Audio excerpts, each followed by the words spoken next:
La domanda è come vogliamo invecchiare in questa regione, con quale dignità e con quali servizi. Una regione che in questi anni non ha saputo programmare una ospitalità davvero completa per le persone non autosufficienti, che non ha saputo investire le risorse adeguate per garantire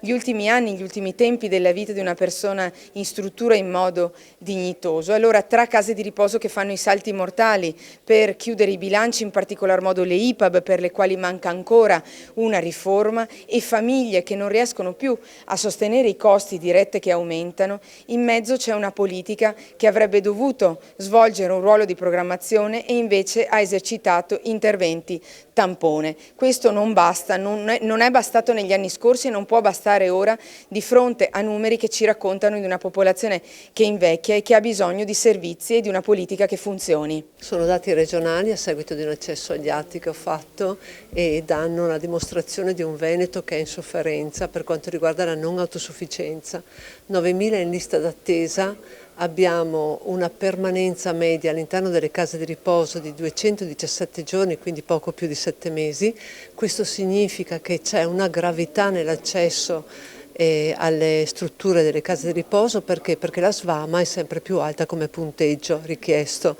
Noi abbiamo in totale in Veneto 348.000 non autosufficienti, di cui 32.000 nelle case di riposo. Cosa significa questo? Significa che il più grande ospedale che abbiamo è quello del domicilio,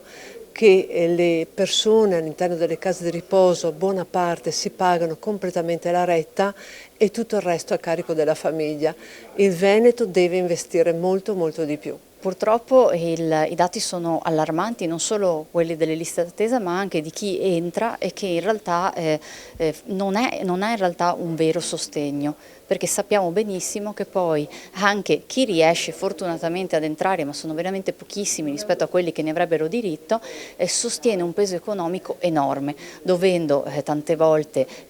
sfruttare tutta la pensione, alle volte stipendi dei propri figli, ma addirittura impegnandosi la casa. Quindi è evidente che c'è la necessità di un lavoro e una programmazione, ma soprattutto un aiuto anche economico alle famiglie, sia nelle case di riposo ma anche in tutti quegli altri interventi che sono l'assistenza domiciliare ma anche l'invecchiamento attivo, che potrebbero aiutare molto di più le famiglie, sulle quali poi ricadono anche queste liste d'attesa, nel senso che chi ovviamente non riesce ad entrare o non riesce economicamente a sostenere questo tipo di impegno economico ricade poi sulle famiglie e in particolare sulle donne.